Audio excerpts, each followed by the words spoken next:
Selamat datang di channel ini dan selamat hari Minggu. Sahabat-sahabatku yang terkasih, pada hari Minggu ini kita merayakan Hari Kakek Nenek dan Lansia Sedunia. Perayaan ini ditetapkan oleh Paus Fransiskus dengan tujuan untuk menghormati kakek, nenek, dan para lansia. Paus memilih minggu keempat bulan Juli karena mendekati pesta Santo Yoakim dan Santa Ana, orang tua Bunda Maria yang diperingati setiap tanggal 26 Juli. Paus Fransiskus mengatakan, kita lupa melestarikan warisan yang mereka berikan. Untuk alasan ini, maka saya memutuskan untuk menetapkan Hari Kakek Nenek dan Lansia Sedunia. Selain itu, Paus mengingatkan kita bahwa usia lanjut merupakan anugerah dan kakek nenek adalah penghubung antar generasi. Mereka bisa berbagi pengalaman hidup kepada kaum muda. Karena itu, salah satu kepastian yang bisa kita belajar dari para lansia ialah dalam proses menuju tua, kita akan selalu mengalami ketegangan antara hidup dalam roh atau hidup di luar roh Allah. Santo Ignatius dari Loyola mengatakan bahwa di dalam diri manusia setiap saat terjadi perang antara roh baik dan roh jahat. Di dalam Injil hari ini, lewat perumpamaan lalang dan gandum, Yesus hendak menekankan tentang perang atau ketegangan yang selalu terjadi di dalam diri manusia. Di dalam diri manusia terdapat roh Allah yang senantiasa mendorong kita untuk berbuat baik dan benar serta hidup di dalam terang kasih Allah.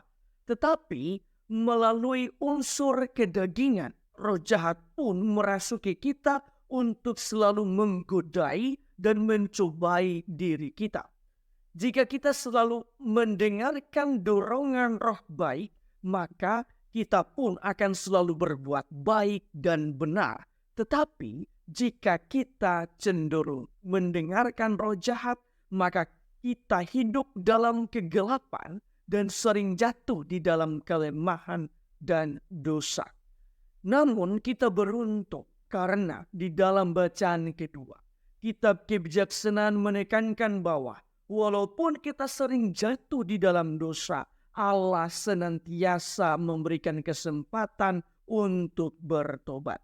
Selain itu, di dalam bacaan yang kedua, Santo Paulus menjelaskan juga bahwa roh Allah yang ada di dalam diri kita akan selalu berdoa untuk kita kepada Allah. Dengan kata lain, Santo Paulus hendak mengajak kita semua untuk memberi tempat pada karya Roh Kudus di dalam hidup kita, sebab Roh Kudus adalah roh yang memberi semangat dan mengatasi segala persoalan. Sahabat-sahabatku yang terkasih, berdasarkan perayaan dan bacaan-bacaan hari ini, marilah kita merenungkan sejumlah remak permenungan. Pertama, lewat perumpamaan lalang dan gandum di dalam bacaan Injil, kita dapat merenungkan bahwa Tuhan menghendaki agar sebagai manusia kita harusnya peduli dan membersihkan lalang-lalang yang mengotori diri kita, mengotori hidup kita. Lalang itu adalah dosa, kelemahan, dan kekurangan diri kita. Kita diajak untuk selalu melakukan pembaruan diri terus-menerus. Fokus kita ialah mengoreksi diri sendiri untuk meningkatkan kualitas hidup. Kedua, kita patut belajar dari Santa Maria Magdalena yang berani melakukan pembaruan melalui pertobatan diri yang sejati. Baginya tidak ada kata terlambat dalam pertobatan dan pembaruan diri. Di dalam iman Katolik, proses pembaruan dan pertobatan diri sangat mungkin terjadi karena kita mengimani Allah yang berbelas kasih. gereja bahkan menyediakan sakramen tobat sebagai wujud nyata dari belas kasih Allah itu sendiri. Karena itu, pengakuan dosa dan pertobatan menuju suatu pembaruan diri haruslah menjadi habitus di dalam diri kita, sehingga kita bisa selalu merasakan dan mengalami kerahiman Allah. Maka kita pun tidak boleh menyia-nyiakan ataupun memanfaatkan belas kasih Allah itu, tetapi hendaknya belas kasih Allah itu mendorong kita untuk selalu memperoleh pertobatan yang sejati.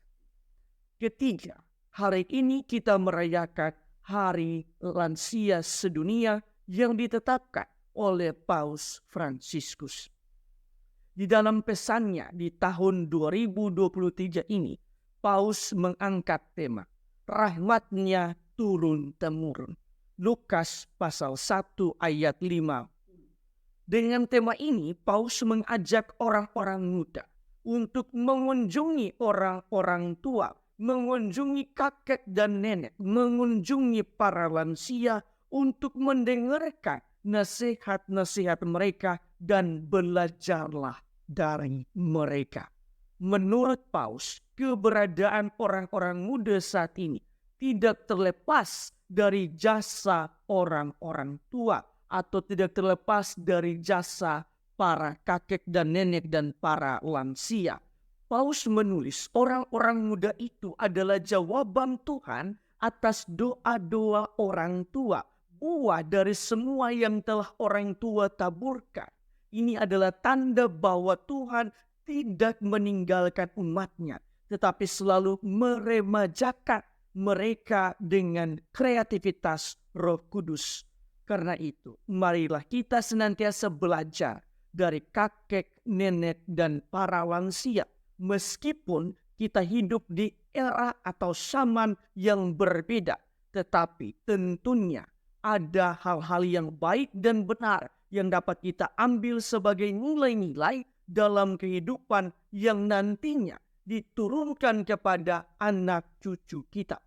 Mereka telah lebih dahulu, para orang tua, para kakek dan nenek dan para lansia telah lebih dahulu berjuang hidup di dalam roh, sebagaimana yang ditekankan oleh Santo Paulus di dalam bacaan kedua, dan sekaligus merupakan salah satu makna rahmat turun-temurun yang dikatakan oleh Paus Fransiskus. Tuhan memberkati Anda semua.